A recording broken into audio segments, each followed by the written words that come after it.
Let's kick it over to Maya from the Born This Way Foundation for our session on student mental health, a topic that has never felt so timely. Maya serves as the first executive director of the Born This Way Foundation. In this position, she engages a diverse array of partners across sectors to conduct innovative research, builds authentic youth-focused programming, and leads campaigns that foster kindness and advance the conversation around mental health. We're so excited to have her here today. Some of you on this call may have seen Born This Way's support of your classroom with support for student mental health projects on the site over the last few years. After the foundation, having supported so many teachers, we feel very grateful to now get the chance to tap into Maya's expertise and to welcome some teachers to the table in a moment where we know so many of you are thinking about how to support your students in the school year ahead. Maya, passing it right over to you. Hey, Alex, thank you so much for having me. I am so excited to be here.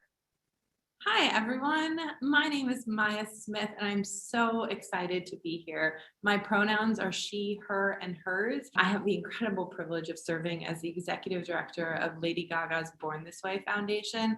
I am also president of the Charles Best and DonorsChoose fan club, just really obsessed with each and every one of you and the amazing work that you do in the world.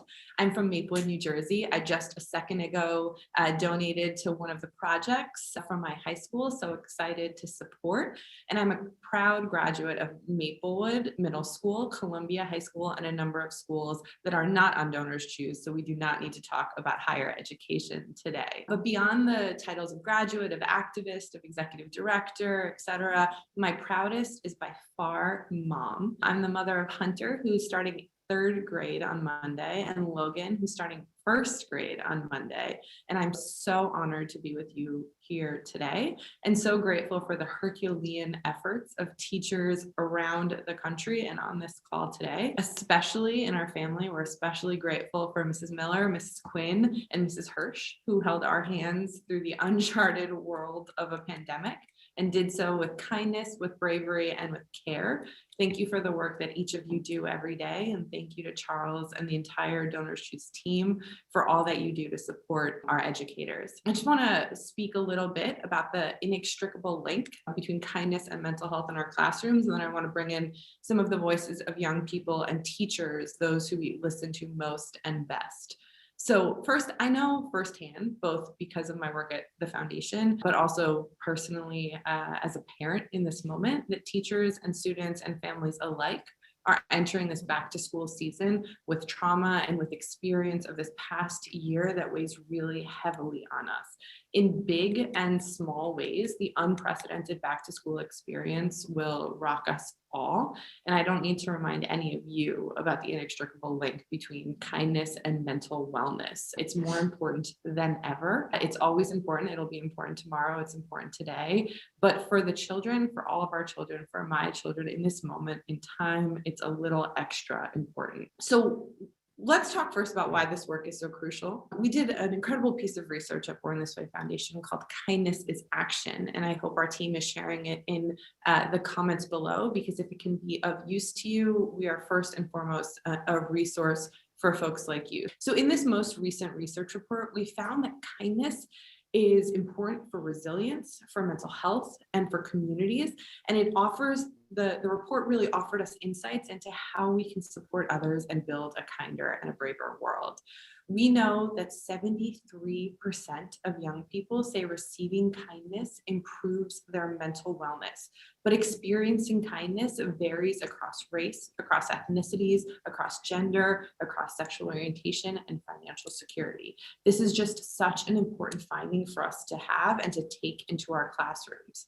We also know better than anybody here that small acts of kindness can have an incredible impact, right? We always talk about acts of kindness can help make somebody's day, or they can save someone's life. And we've seen, and you've seen firsthand in your classrooms, that both can be true. From our research, we know that the acts of kindness young people most commonly say would have the biggest impact on their mental wellness are having someone who listens, having someone who believes in them, and having someone who checks in on them. I for sure just described the job description of most teachers. So by showing up every day, by being yourselves in the classrooms and out of the classrooms, you have a profound impact on the mental health of students. At Born This Way Foundation, we're not supposed to have favorite programs or projects, but I just couldn't miss this opportunity to tell you about one of my favorite that I created in partnership with Mrs. Miller.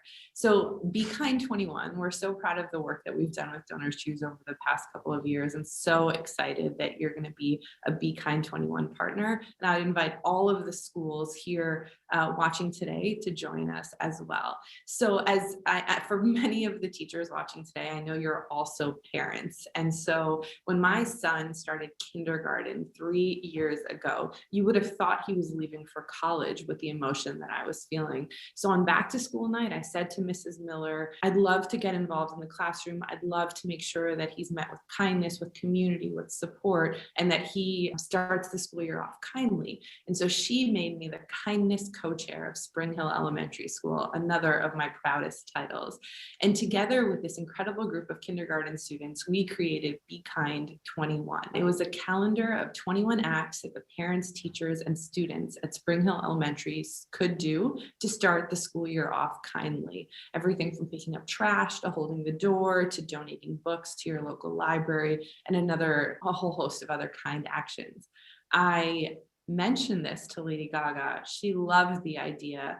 And 3 weeks later, we launched the first Be Kind 21 campaign. That first year, along with Mrs. Miller's kindergarten class, 440,000 people signed up, resulting in over 1.8 million unique acts of kindness. Since that fall in 2018, we've been joined by over 200 partners, 7 million participants, and 160 million pledged acts of kindness and counting. And our mission is to build a kinder and a braver world. And Be Kind 21 in your classrooms and in your communities is how we're going to do that. We learned from this incredible campaign that kindness is more than just being nice. And that was a really important thing to talk about with the students and the teachers that we worked with. Kindness is self-care. Kindness is advocacy. And sometimes kindness can take a form that you wouldn't expect. We had one young person who for 21 days from September 1st to September 21st, she didn't cut herself. She used that invitation to think about kindness to herself as a way to break a habit around self-harm.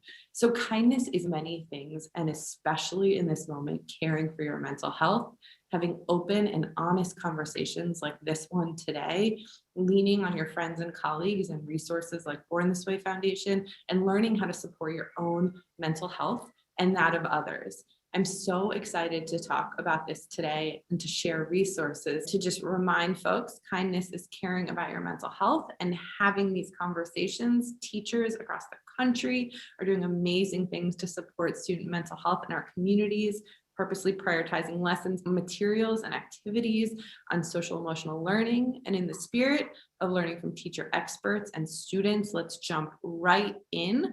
I'll start by inviting Annie Harrigan and Ms. Jamie Witherell to introduce themselves, share their pronouns, and tell us a little bit more about yourselves and your school community. Welcome so much.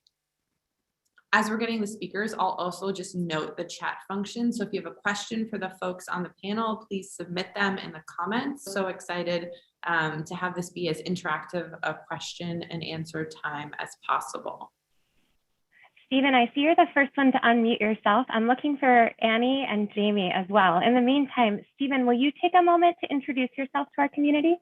Sure. Hi, guys. Can you guys hear me okay? All right, awesome. Hi, my name is Stephen Rodriguez. I'm a New York City public school teacher in the South Bronx. I teach in District 75. So I teach special education for moderate to severe disabilities. Almost all my students have autism. So I've been teaching for almost 2.5 years. And just learning and living and growing with the kids and understanding things as I go on. And it's been a blessing and a great opportunity. It's like a never ending fun fest. It's super awesome. Thank you so much for being here, Stephen. I'm so sorry that I skipped over your name. I'm so excited to chat with you. And I think we're just waiting for Ms. Witherell and Annie. So excited to start this conversation. And thank you for all that you do, Stephen. I'm a borough over down in Manhattan right now. I thank you guys because honestly, we talk about mental health. This is making me feel really good. Putting good thoughts in my head. Just hearing you guys talk. We haven't even started yet, and I'm already feeling like ready to go. I'm so glad to hear that. And I echo all of his words of celebrating each and every one of you. You don't hear it enough. You couldn't hear it enough, but I'm glad that you have this space to praise each other, to hear us praise you, and to get support from the folks that Donors Choose. Can you hear me now? Hey, yeah. Yeah, awesome. Hi, everyone. My name is Jamie Wetherall, and I am a second grade teacher here in Greenfield, Massachusetts. I have been teaching for the last decade, and I'm glad that I had those few seconds to compose myself, because I did cry like real teacher talk, because there is so much power in being seen. So, Alex, thank you for that treat, and I will pass it over to Annie. Hey, y'all, can you hear me? Yes. Hi, I'm Annie. I take the pronouns she, her, hers. I am a rising senior at Harvard College, originally from Long Island, New York, and currently, most importantly, an intern at the Born This Way Foundation. And I have the honor and privilege of working with Maya and the incredible team here. And I'm so grateful to be on this conversation with you all. Thank you so much, Annie and Jamie and Stephen. It's an honor to have you here. So let's just dive in. I want to ask Ms. Witherall, I'm going to ask you first, but thinking and talking about student mental health and where to start. It's an overwhelming topic, but we know that we cannot avoid it. We know from our research at the foundation that it's a priority for young people to not only support their mental health, but also the mental health of their peers. How have you incorporated a focus on mental health and social emotional learning in your classroom in Massachusetts? It's such a powerful question. I think one of the things that Ashton made me think of is this idea of being seen, and how important that is when we're designing our classroom, that we're really making it a class home and a space for our students to feel safe, to have those big feelings and big emotions, especially as we're thinking about returning this year after a wild year. And so I think one of the things that I did that I love is I have grass all over my room instead of rugs, so that students can take out picnic blankets and lay down and have that moment if they need to have independent thought time and be ready to come back and ready to learn. I also think for my student, one of the things I have done is, instead of having a calm cloud or a place where they can go and refresh before they come back, I got a carpet that's a beach. And so they actually go to the beach when they need the moment before they come back, and they can go and just be with their thoughts, maybe watch the clouds pass by. And then the other thing that I think is really valuable is that it doesn't have to be something big. I think as educators, we're always, what's the big fix here? And so I elevate student faces and student names around the room so that they are in a place of honor and that they feel seen around our class home as well.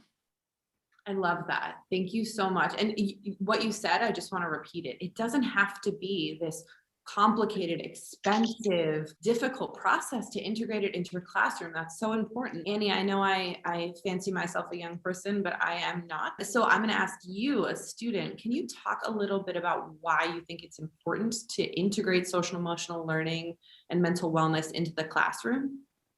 Absolutely. Also, hi, everybody. Now that my camera is on, thank you to Alex for helping me figure that out. And Maya, yes, you are a young person. I don't know what you're talking about, but there are so many reasons why it's important to focus on student mental health in the classroom. I think the biggest being it is, and I'm saying this as a student, impossible to learn when you are in distress, if you're stressed out about school, if there are other external factors impacting your mental health. And there's no other way to say this, but what's the point of being in the classroom if you're unable to learn? It's not helpful to you. It's not helpful to the person trying to teach you, to your peers. That's really the biggest reason. It's really, truly impossible to learn. And school is one of those things that I found can often be the reason for anything impacting my mental health in a negative way. And again, what is the point of being in school if you're not able to learn and if your teachers aren't able to teach you and help you out in that way? Absolutely. Thank you, Annie. And thank you so much for all that you do to make sure that other students like yourself have access to conversations around mental wellness. And thank you for validating my age. I appreciate that. So, Mr. Rodriguez, let's talk which tools and resources you recommend to teachers who are interested in focusing on student mental health this school year, but don't know where to begin.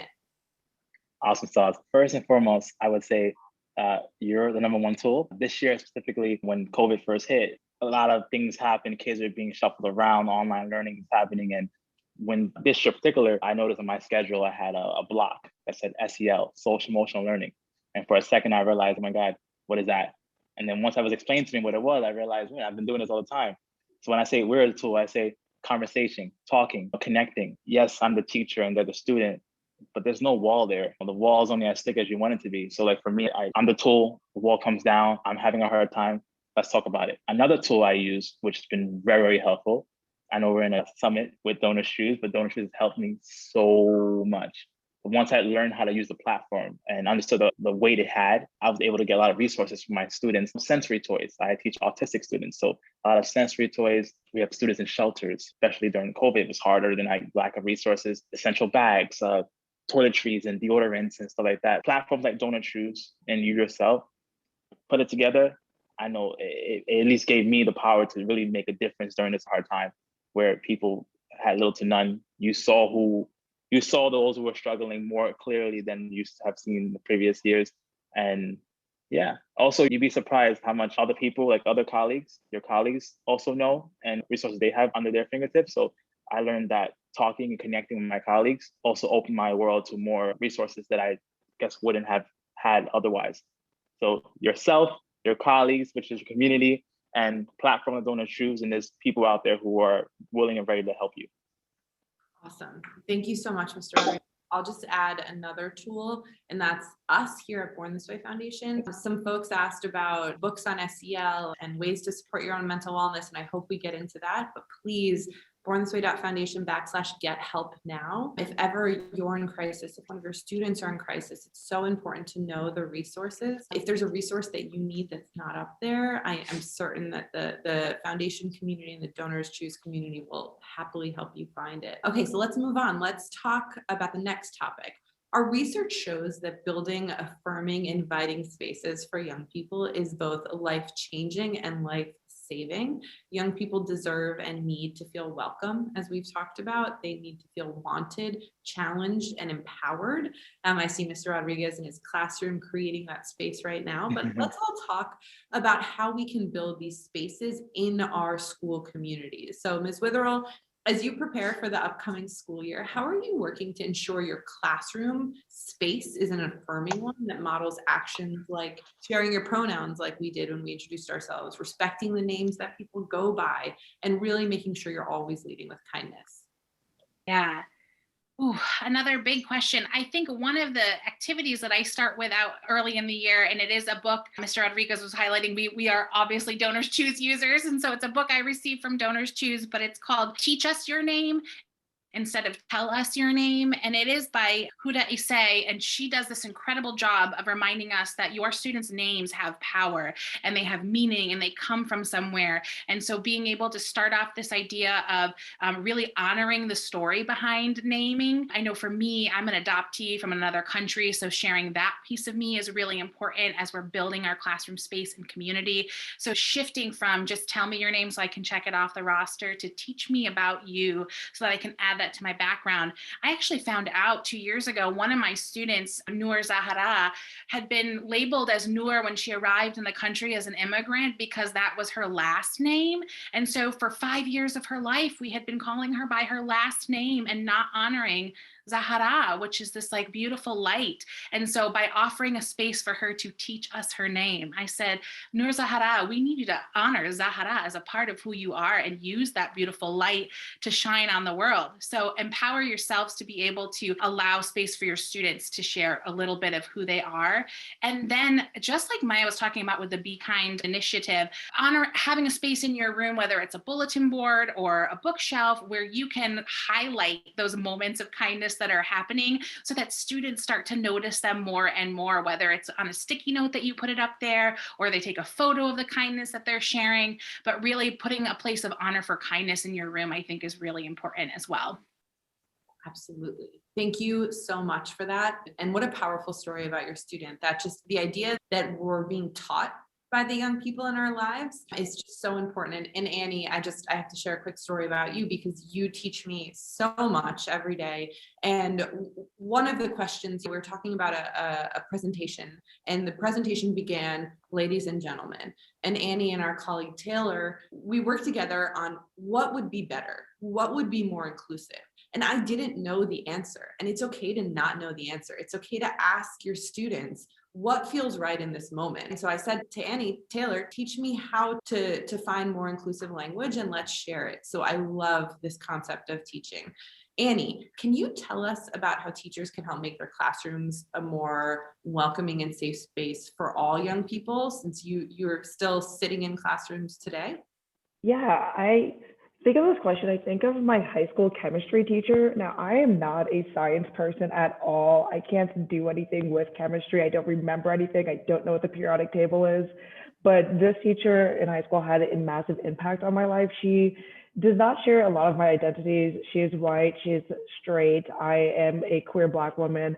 But knowing that she does not hold these identities, she always went out of her way to make sure that I and other marginalized students at her school felt affirmed. Things as simple as having a sticker on her door that says, I'm an ally, this is a safe space for you, just made me know that I was safe to go to her about anything. I was safe in her classroom no matter what. Opening her space for students who needed someone to talk to. And this goes back to something that Stephen was saying too about teachers, like letting that wall down. She was so open about everything that she has gone through in her life. She is the first adult I heard truly talk about mental illness in a super candid way. And she opened up about how she was diagnosed with depression at only 4 years old and talked about her mental health journey. And I was able to connect with her on that level. I just think opening yourself up in that way and letting your students know that you're a person too is so important. As a college student, I deal with professors all the time, and sometimes it's hard for me to remember that they're people too, and not just like mystical beings or not just like computers. They are people. And when I get to see into their lives and get to know them like that, I feel so much safer and so much welcomed and affirmed. Something that you had mentioned earlier was the act of sharing pronouns. All of my professors and teachers introduce themselves with their pronouns and ask the students to introduce themselves with their pronouns. And that is just another step that has been taken by teachers and professors I've had to make sure that people just feel affirmed. Something that I remember from elementary school. So I was bullied for a lot of elementary school. I was the nerdy kid. I was the chubby kid. Got a lot of flack for it in elementary school. And I had teachers who saw that these things were happening and would pull me aside after class in a way that didn't call more attention to me and be like, hey, are you okay? I see this is happening. Hey, do you want me to speak to these students? Hey, I'm here for you. And just that, sometimes students don't want to go to their teachers or professors and be like, hey, this is happening to me. It's having that eye open and realizing that and being that resource is truly like those teachers and my high school chemistry teacher, I can honestly say like those actions and that love that they shared with me and like the way they just brought down those walls, like truly saved my life so many times growing up. Thank you, Annie. And I'm so glad you are here. So I want to talk about this. This is so important. We're all human.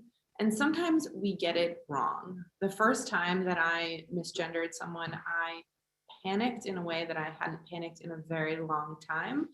And I wasn't sure what to do next. Ms. Witherell, I'd love to ask you this question, because when we do get it wrong, we're all human. Accountability is a profound and important act of kindness, and we must engage in it. So I'd love just your thoughts on how do you apologize to a student if you, for example, accidentally misgender them or call them by their dead name. I'd love your thoughts on that. Y'all, can we normalize making mistakes like in the world, in life, please? It happens on the regular. And I think we make it so that students feel like they're so wound up that they can't make a mistake. This is not my own. I borrowed it from somebody else. It has worked so well in my classroom and I live it in my jobs and in my life. Tell me I'm still cool. Whenever I make a mistake, just tell me I'm still cool and then help me fix it from here, because I want to be doing the right thing. I am not out here to offend or hurt. I'm here to learn. I'm in this space in education, not just to teach, but to learn from others. So whenever I make a mistake in my own classroom, I will look at my second graders and I will say, tell me I'm still cool. And they'll say, you're still cool. And then we continue on from that moment and increase my learning. But I think it has to begin with normalizing that we will make mistakes, and that's okay. In that mistake, we have a light for learning. Absolutely. You are the energy we need to go into the school year with. Exactly that. Tell me I'm still cool. I love that. Okay, so one of the really, and on your point, one of the important findings that we found is that we did a survey about young people and parents living in the same home to compare how they spoke about mental health. And to no surprise, the parents gave themselves all A pluses. When it came to check them via their kids on that, it was a different story. And what we found most profound was that young people did not share their struggles with their parents because their parents had not modeled that same level of vulnerability with them. So how can we, if not talking and celebrating failures ourselves, how can we ask our kids to come to us and do the same? So you are backed by science. So Mr. Rodriguez, I would love to talk about the messages that we're getting from young people directly that are coming back to the classrooms. While they're excited, my kids are super excited, they're also a little uncertain and nervous, and they're going to be stressed out because it's different. It's different at all grade levels right now, regardless of your experience in the pandemic. So how are you designing your classroom in the Bronx to support the mental health of young people? So even though I'm in the building, my class this whole school year has been I come in the building because it's here for my mental health.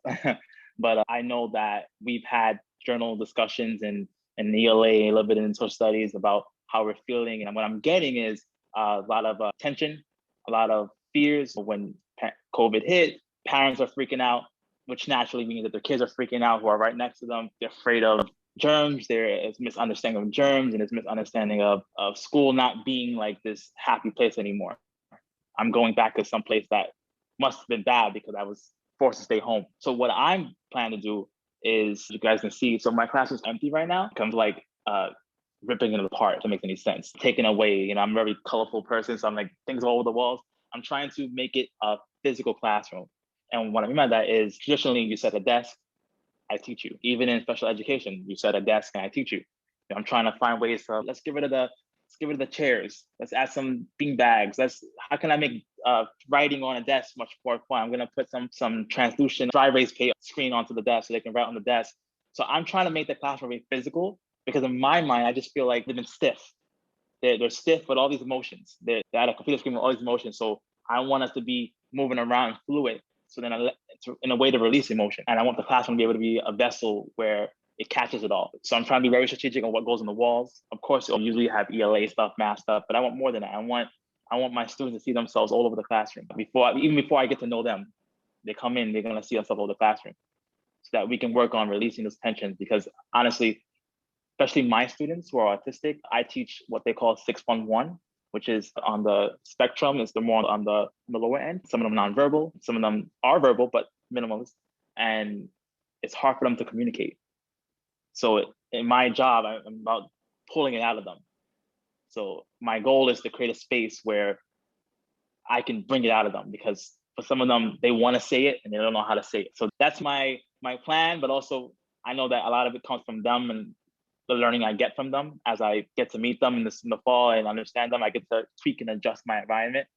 That's another thing, always tweak and adjust your environment. As I'm talking to you guys and I have this plan in my head, I know that when I actually get those 6 kids in my classroom, it might just be a whole flip around. This student might have different pronouns. This student might want this a certain way. And so I try to adjust for them. So be fluent and just be open-minded, and they're gonna tell you what they need and what they want. They're gonna tell you how they're feeling, even if they're nonverbal and they can't actually tell you what they're feeling. It's all over them. The energy just bleeds off, and I'm ready to catch it all. The classroom will be ready to catch it all. How lucky are your students, Mr. Rodriguez? I think the theme of today is listen to the young people, listen to the students, for sure. Thank you so much. Thank you. And you also said something, and there's a number of questions about it, so I just want to flag it. We're talking first and foremost about the mental health of the students in your classroom, but what you've all been through this past 16 months, it is okay to not be okay. However you're feeling is okay. There are support, there's community, there are resources that exist to make sure that you not only survive, but that you thrive. And right now, surviving is a challenge. And I just want to recognize that and recognize that it is okay to not be okay, for your students, for you, and oops, sorry, just dropped my phone. Allow yourselves the space to know that and seek resources, and we are here for you. So I want to ask a last question for all three of you. So I know each of us can relate to this topic. As we just mentioned, it's been a roller coaster of a year, and we've all experienced various forms of loss and grief. This school year is going to be marked by grief and anxiety in unexpected ways that we have yet to see, because we haven't filled our classrooms in many cases. And this is going to be especially true for young people across the country. It's important that we acknowledge the loss and the grief while also validating and celebrating the resilience of our students. Ms. Witherall, I'll start with you, then I'll go to Annie, and then I'll end with Mr. Rodriguez. I'd love to know which resources and tools you recommend to your fellow teachers who are interested in supporting students through experiences like anxiety, grief, and loss, but don't know where to begin to tackle those topics. Yeah, I think, again, this feels like such a big question. I do want to say of grief as not necessarily being the loss of a person. While I think many people experience that this year, our students are also experiencing grief of loss of routines and normalized rituals and celebrations. And there can be real deep grief over that. So I think as we're coming back into the classroom, trying to make sure that routines are a huge part of how we help them, support them during this time. And then also books. And I know that Mr. Rodriguez is probably going to echo me too, but I just think when we allow books into our room to be windows and mirrors and sliding doors and whatever we need them to be, can find themselves in the text, they can find the characters they need to hear from. I experienced profound loss when I was in third grade, and I remember Matilda and Miss Honey are the two characters that I found them, and I was like, I'm not alone, and I'm gonna hang out with Miss Honey until I get myself put back together again. And I had teachers that helped me along the way. But I think books can be a really impactful resource for your room. And I don't necessarily need you thinking what's the book on grief that I buy for my room, but just rather allowing students to return to really rich, wonderful texts that allow them to see themselves and to see the world through the lens of wonderful authors and artists. Any thoughts? Yeah, a few. I first want to echo what Jamie said about books. As a student, especially when I was younger in sixth grade, I fell in love with the Twilight Saga. And every time I was feeling down or anxious, I would read those books. It's embarrassing the amount of times I've read them, at least 5 times each one. So I feel like books are just a great way, escapism is just so important sometimes, just to get out of reality, give you a chance and space to breathe. So I fully echo that. Along with that, I found creative outlets, and when my teachers and professors today give me the space to draw or write creatively, and that being my homework and giving me the space to express myself in that way, that's been one of the best resources that professors and teachers have given me. The non-traditional types of homework. Sometimes I don't want to write a 25-page paper. I want to draw about whatever it is I'm studying, and that helps me express myself and get my emotions out. Another really important resource that I can think of is mental health first aid. I suggest every teacher, everybody, honestly, get certified in mental health first aid. It's a resource that provides you with the tools to not only just take care of yourself and recognize when you're about to go through a mental health crisis, but allows you to help other people when they are going through a mental health crisis of any sort. I highly suggest mental health first aid for anybody who is listening right now. It is so important. Along those lines, there's also resources like GLSEN, which helps advocate for K through 12 students who are part of the LGBTQ community and really helps prevent bullying and just promote those acts of kindness towards queer students who, from I know Born This Way Foundation's research has shown that LGBTQ students are less likely than their cishet counterparts to receive acts of kindness. So resources like GLSEN, I had teachers in high school who were not part of the LGBTQ community use that resource and help with our GSA and help support LGBTQ students. And just knowing of other culturally competent mental health resources like therapy for Black girls or therapy for Latinx, for students who you might not share an identity with, but you want to do what you can to help them. And it's just sometimes it's better to send them to a resource that can help them the way that they need to be helped. Thank you, Annie. Thank you for shouting out so many amazing resources. And Mr. Rodriguez, I'll end with you. I'm definitely going to echo a little bit off of Ms. Witherall and Ms. Annie. That's one of my biggest projects this year is creating a diversity. I call it Diversity for All library. I have a box of books of all type of faces and looks and identities that I'm trying to set up in my classroom. That's something definitely to come to. So that's at least a start point for me. But also, I feel like it's that conversation that's hard to have with yourself, let alone your students, is what are your anxieties? What are you feeling? What are you going? Don't be surprised when you have kids acting out or saying something or expressing themselves in multiple ways after coming from a whole 18 months of being in the house. So to prepare yourselves, maybe if you haven't already, just check yourself. I know what my anxieties are. I know I have my moments of deep thought and maybe sadness. And I've learned to accept that. I got to be in the classroom. I don't like working at home virtually. When I was virtually, I was going crazy. So when I have my students this fall, I know when I get those responses from them, I'm going to be ready because I've already acknowledged my own. Again, I know these students are students. I call mine my babies, but they're not necessarily family in a sense where you feel like you can just talk to them about certain things, but there's always a way to express what you're going through in a way that they can understand so that you guys can connect and meet in the middle and like break bread. And so that's, to me, that's really important. Just be open with yourself. Again, I know that we're grown and we're adults and we experience things different than they do. They love it when you connect, when you can come down and you can share those parts where that would seem forbidden. Open up, express yourself, and don't be afraid. Those are your kids. You're learning with them. You're in the same journey. When you learn, they learn. When they learn, you learn. It's interchangeable. It makes for a better experience, for a better school year. So I say, just be yourself and connect and go for it. And you got this. I'm still learning as I'm talking to you guys now. I'm learning now. I'm going to take to my kids and we're going to talk about it. I love that. Thank you so much, Mr. Rodriguez. Thank you.